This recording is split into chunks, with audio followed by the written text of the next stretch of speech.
వ్యతిరేకిస్తున్నామో బ్రోకర్ల యొక్క ఇన్ఫ్లుయెన్స్లో ప్రభుత్వాన్ని ముక్తి చెందాలా, విముక్తి కావాలా, మాఫియాల నుంచి ఈ రాష్ట్ర ప్రభుత్వం ముక్తి కావాలి. రెండో విషయం, ఈరోజు నేను ఇంకొక ప్రధానమైనటువంటి అంశాన్ని, భారతీయ జనతా పార్టీ రేపు స్థాపనా దినం 6వ తేదీ. దేశవ్యాప్తంగా ఈ స్థాపనా దినాన్ని బూత్ స్థాయిలో కోట్లాది మంది కార్యకర్తలు పాల్గొనేటువంటి కార్యక్రమం రేపు నిర్వహిస్తున్నాం. నేను కొన్ని ప్రధానమైనటువంటి అంశాలు మీడియా ద్వారా ప్రజల మధ్యకి తీసుకెళ్తున్నాను. భారతీయ జనతా పార్టీ ఒక్కటే రాజకీయ పార్టీ 1947 స్వాతంత్రం వచ్చిన తర్వాత, 1952 రాజ్యాంగం వచ్చిన తర్వాత, ఎన్నికలు వచ్చిన తర్వాత, ఎన్నికలు ప్రారంభమైన తర్వాత దినదినం పెరుగుతూ బూత్ స్థాయికి చేరినటువంటి రాజకీయ పార్టీ, ఏకైక పార్టీ ఈ దేశంలో భారతీయ జనతా పార్టీ మాత్రమే. ఇంకొక పార్టీ స్వాతంత్రం తర్వాత ఏర్పడినటువంటి ఏ పార్టీ కూడా భారతదేశంలో ఒక జాతీయ స్థాయిలో ప్రతి బూతుకు చేరినటువంటి పార్టీ ఇంకొకటి లేదు. ఇది చాలా చారిత్రాత్మకమైనటువంటి విజయం. భారతీయ జనతా పార్టీ కాంట్రిబ్యూషన్ ఏంది దేశం యొక్క పాలిటిక్స్కు అంటే, దేశ రాజకీయాల గురించి ఆలోచించినప్పుడు భారతీయ జనతా పార్టీ లేకపోతే ఇది లేదు అన్నప్పుడు, ఈ దేశంలో నేషన్ ఫస్ట్, దేశం యొక్క ఏకత, ఐక్యత, సమగ్రత, అఖండత, కశ్మీర్ నుంచి కన్యాకుమారి వరకు రాజకీయాలు కాదు, దేశం ఐక్యతే మాకు రాజకీయాలు. Our politics itself is national unity అని తెలంగాణ లాంటి గ్రామంలో కూడా అస్సాం విషయంలో, కశ్మీర్ విషయంలో 40, 50, 70 సంవత్సరాల నుంచి గ్రామానికి పోయి జాగృతి తీసుకొచ్చినటువంటి పార్టీ, ఏకైక పార్టీ కేవలం BJP. There is no other party which had spoken about national unity and which had undertaken campaigns to promote national unity in politics at the grassroots level. ఇది ప్రభుత్వం ఏదున్నప్పటికీ కూడా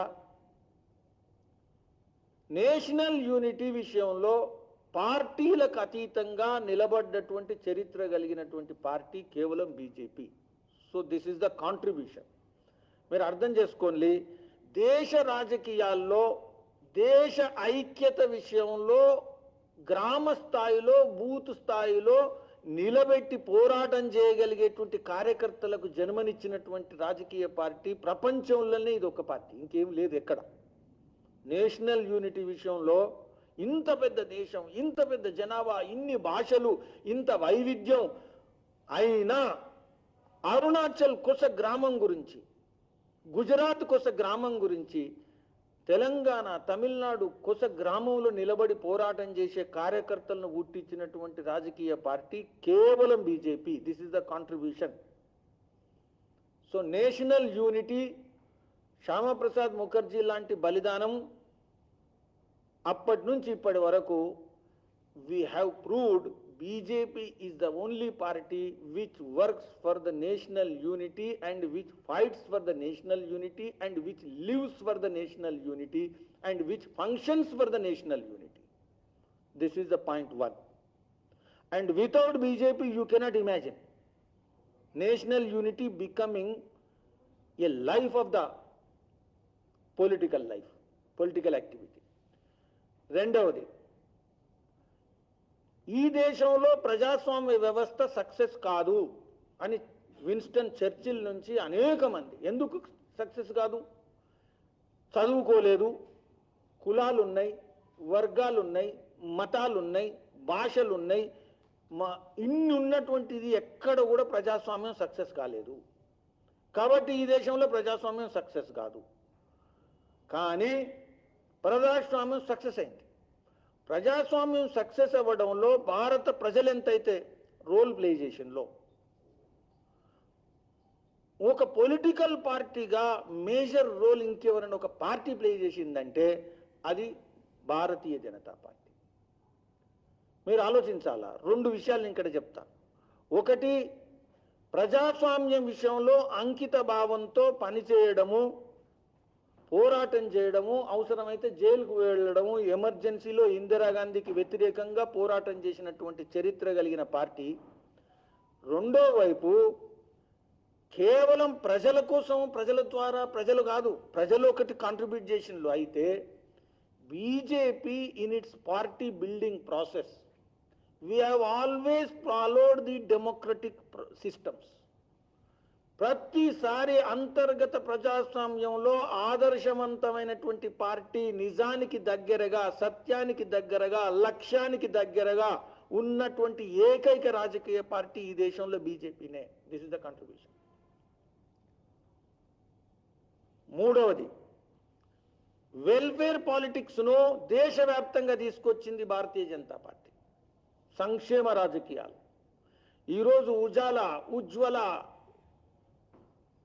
నల్లా ద్వారా నీళ్లు ప్రతి ఇంటికి, ఆయుష్మాన్ భారత్, ఇలాంటి అనేక విషయాలను ప్రతి ఇంటికి, అది గిరిజనులు కావచ్చు, అది ఎక్కడ కావచ్చు, వాళ్ళందరి మధ్యకి సంక్షేమ రాజకీయాలను లాస్ట్ మ్యాన్, అంత్యోదయ, అంతిమ వ్యక్తికి చేరేటువంటి అకౌంటబిలిటీ ద్వారా తీసుకొచ్చినటువంటి పార్టీ కేవలం బీజేపీ. 4, అవినీతి రాజకీయాలకు బీజేపీకి సంబంధం ఉండదు అని అవినీతికి వ్యతిరేకంగా దృఢంగా, బలిష్టంగా నిలబడి, స్తంభం లెక్క నిలబడ్డటువంటి రాజకీయ పార్టీ కేవలం BJP. BJP is the only party in the history of India where taint of corruption, taint of unethical means has not come to any individual, any leader or any government. This is another achievement of the BJP. ఇంకొక విషయం, governance లో and legislature లో Bharatiya Janata party ఇప్పటి వరకు legislature functioning లో అసభ్యంగా, మైకులు ఎరగొట్టకుండా, దాడి చేయకుండా, ఫిజికల్ దాడి చేయకుండా, కేవలం లెజిస్లేచర్ ప్రొసీజర్స్ ను ఫాలో అయ్యేటువంటి రాజకీయ పార్టీ ఏకైక పార్టీ చరిత్రలో బీజేపీ. అటల్ బిహారీ వాజ్పేయి గారి నుంచి మొదలుకుంటే ఇప్పటి వరకు there is no other party which can be compared. అదేవిధంగా చివరికి ఇంటర్నేషనల్ లెవెల్లో, ఫారెన్ పాలసీలో, లేకపోతే రెప్యుటేషన్ ఆఫ్ ద కంట్రీ విషయంలో వయం పంచాధికం శతం, భారతదేశ ప్రతిష్ట కోసము ప్రభుత్వంలో ఎవరున్నా, అది పివి నరసింహారావు గారు ఉండని, అది జవహర్లాల్ నెహ్రూ గారు ఉండని, పార్టీలకు అతీతంగా దేశం కోసం నిలబడ్డటువంటి నాయకత్వం పార్టీ కేవలం భారతీయ జనతా పార్టీ చరిత్రలో. This is important achievement for the Indian democracy. కాబట్టి మేము రేపు ఈ విషయాన్ని బూత్ స్థాయి కార్యకర్తల ద్వారా, ఇది బీజేపీ కనుక లేకపోతే there is no lamp post in India. All other parties are family parties. All other parties are dynastic parties today. All parties. Leaving BJP, there is no other party, whether it is ruling or in opposition, either it is dynastic party or family party or some other problems. So presence and existence and functioning and vibrancy of the BJP is the important point, marker for the democracy of India. So ఈ విషయాన్ని ప్రజాస్వామ్య విజయం, ప్రజాస్వామ్య వ్యవస్థ విజయం, దీనికి Bharatiya Janata party ఈరోజు చేయూతనిస్తున్నది, బలాన్ని ఇస్తున్నది. అందుకని రేపు నరేంద్ర మోదీ గారు లక్షల బూతులలో ఉండేటువంటి కార్యకర్తలను, పదాధికారులను చరిత్రలో ఇంతవరకు జరగనంత విధంగా ఉద్దేశించి ఈ ప్రజాస్వామ్య విజయం భారతదేశానికి అవసరం, అందుకని దానికి భారతీయ జనతా పార్టీ నిలబడాలా అనే ఉద్దేశంతో రేపు స్థాపనా దినాన్ని మేము అందరం కూడా సెలబ్రేట్ చేస్తున్నాము. తెలంగాణలో the fight will be BJP as a democratic party, BJP as a true people's party versus family rule and family party of TRS, and no compromise. And we will herald good governance. సుపరిపాలన తెలంగాణకు తీసుకొచ్చేంత వరకు విశ్రమించేది లేదు, పోరాటం ఆపేది లేదు అనేటువంటి పిలుపు రేపు మరి ఒకసారి రీటరేషన్. సో ఈ రెండు ప్రధానమైనటువంటి అంశాలు. ధన్యవాదాలు.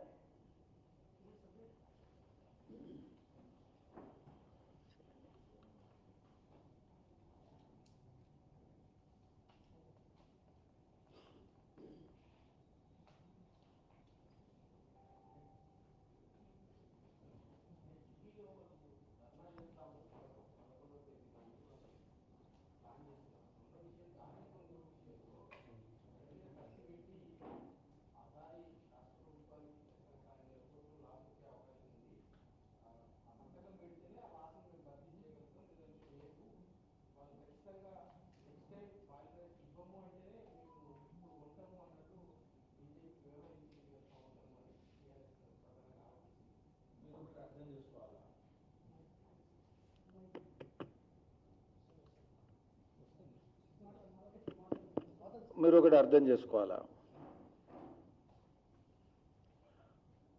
రెండు పద్ధతులలో నువ్వే గెలవాలనుకుంటే నడవదు. తెలంగాణ హీరో, అర్థమైందా? తెలంగాణ హీరో, కారణ జన్ముడు, అర్థమైందా? మడమ తిప్పేది లేదు. ఇవన్నీ అడ్వర్టైజ్మెంట్ బోర్డ్స్ ఉన్నాయి కదా, పాత వీడియోలు తీయండి. అసాధ్యమన్నది సాధ్యం చేసేటువంటి దానికే పుట్టినటువంటి హీరో. మేము తుపాకి రాముడని అంటున్నాం కదా, కానీ ఇది నువ్వు ప్రచారం చేస్తున్నావు. మళ్ళీ ఈరోజు వచ్చి కత్తి పెడితే సంతకం పెట్టినావు, కత్తి పెడితే సంతకం పెట్టినావు అనేది ఇప్పుడు మాట్లాడుతున్నావు. అంటే నువ్వు కత్తి పెడితే సంతకం పెడతా అనేది రాయి మళ్ళా అడ్వర్టైజ్మెంట్లలో. అందుకని నీకు భయమే లేదు. నువ్వు యుగ పురుషునివి, నువ్వు కారణ జన్మునివి, నువ్వు అవతార పురుషునివి, నువ్వు వెనుకకు తిప్పేది లేదు, మడమ తిప్పేది లేదు, ఇదొక ప్రచారం. రెండో వైపు నేను బెదిరిస్తే సంతకం పెట్టినావు అంటే ఈ రెండు నడవవు. ఏదన్నా ఒకటి పట్టుకో. రెండు నడుస్తే ఏమైందంటే రెండిట్లు ఉండవు. నువ్వు అది ఉండదు, ఇది ఉండదు. భారతీయ జనతా పార్టీ ఇది సీక్రెట్ చేసినటువంటి పనులు ఏవి కావు. ఇది ఒక ఈ రాష్ట్ర ప్రభుత్వంతోనేటువంటి పనులు కాదు. ఇది కేంద్ర రాష్ట్ర ప్రభుత్వాల మధ్యన జరిగినటువంటి ఒక అభివృద్ధి పథానికి సంబంధించినటువంటి చర్చ, అగ్రిమెంట్స్ ఇవి. కాబట్టి వీటి విషయంలో మేము బయటికి తీసుకొస్తున్నాం. బయటికి అంటే మేమే తీసుకొస్తున్నాం. ఇదేం సీక్రెట్ డాక్యుమెంట్ కాదు. ఇది ఇవ్వాలనే బయటకు వచ్చింది, ఆ రోజు లేదు అనేది ఏం లేదు. ఇది ఎప్పుడైనా పబ్లిక్ డొమైన్లో ఉండే డాక్యుమెంట్లే. అందుకని ఈరోజు మాట ఎందుకు మారుస్తున్నావు? రెండో విషయం, రైస్ మిల్స్ విషయంలో మోడర్నైజేషన్ ఒప్పుకున్నావు కదా, అది రాష్ట్రానికి అవసరమా కాదా? అవసరమైతే ఎందుకు ముందడుగు వేయట్లేదు? ఎంత వేసినావు? ఎంత ముందు వేయను? రైస్ మిల్లర్స్తో జరిగినటువంటి సమావేశం ఏది? ఏ విధమైనటువంటి ఇన్ఫ్రాస్ట్రక్చర్ ఎంకరేజ్మెంట్ విషయంలో ముందుకెళ్ళినావు? కేటీఆర్ గారో లేకపోతే కేసీఆర్ గారో వాళ్ళ ట్విట్టర్లో ఒక 2-3 ఫోటోలు వేసిన ఏమైనా ఉన్నాయా? రైస్ మిల్ మోడర్నైజేషన్ విషయంలో, అప్గ్రేడేషన్ విషయంలో పోయి పనిచేసింది. అందుకని అవసరానికి తగ్గట్టు మాటలు మారిస్తే అవన్నీ కూడా పాతకాలంలో నడవపోయేది కావచ్చు. ఇప్పుడు మొత్తం కెమెరాలలోనే ఉన్నాయి. అన్నీ కూడా video speaks, photo speaks. Bharatiya Janata party ధర్నాలకు, స్టేట్మెంట్లకు లేకపోతే దాడులకు భయపడే పార్టీ కాదు. 1952 నుంచి ఇప్పటి వరకు దాడుల కారణంగా పెరిగినటువంటి పార్టీ, ఉద్యమాల కారణంగా ఎదిగినటువంటి పార్టీ బీజేపీ. కాబట్టి బీజేపీ ముందట ఈ తాటాకు సపోర్ట్లు నడవాయి.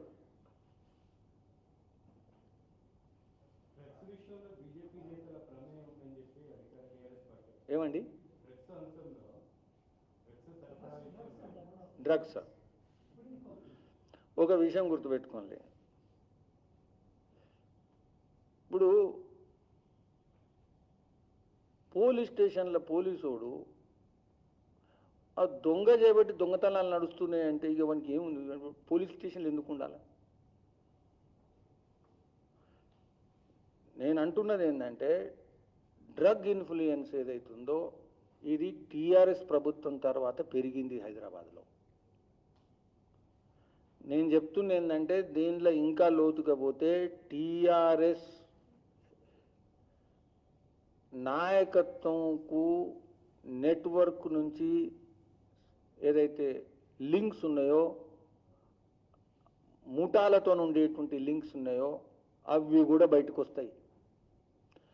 రాష్ట్ర ప్రభుత్వము బాధ్యత, ప్రజలు ఇచ్చినటువంటి బాధ్యత ఏంటంటే, రాష్ట్ర ప్రభుత్వం ఇటువంటి విషయాలలో చాలా సీరియస్గా ఉండాలా, స్ట్రిక్ట్గా ఉండాలా. ఇది కేంద్ర ప్రభుత్వం మీద పెట్టలేదు, ఇది రాష్ట్ర ప్రభుత్వం మీద పెట్టింది.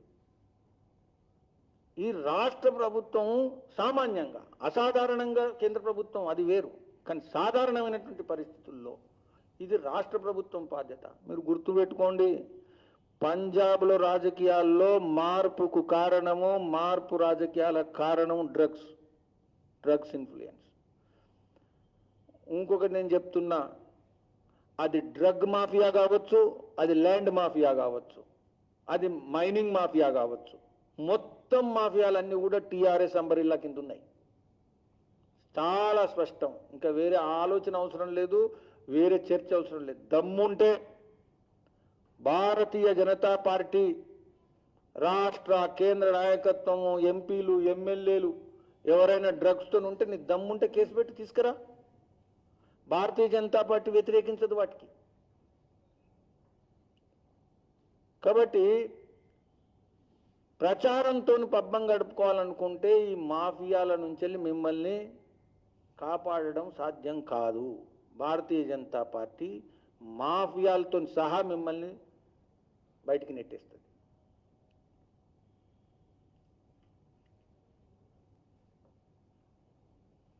ఖచ్చితంగా హైదరాబాదులో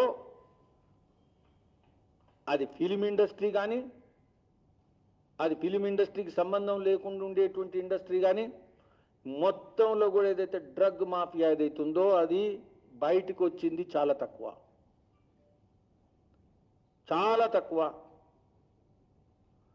టీఆర్ఎస్ మొత్తం మూలాలతో సంబంధం ఉంది మాఫియాకు. Without TRS protection, drug mafia cannot live for even 1 hour in Hyderabad.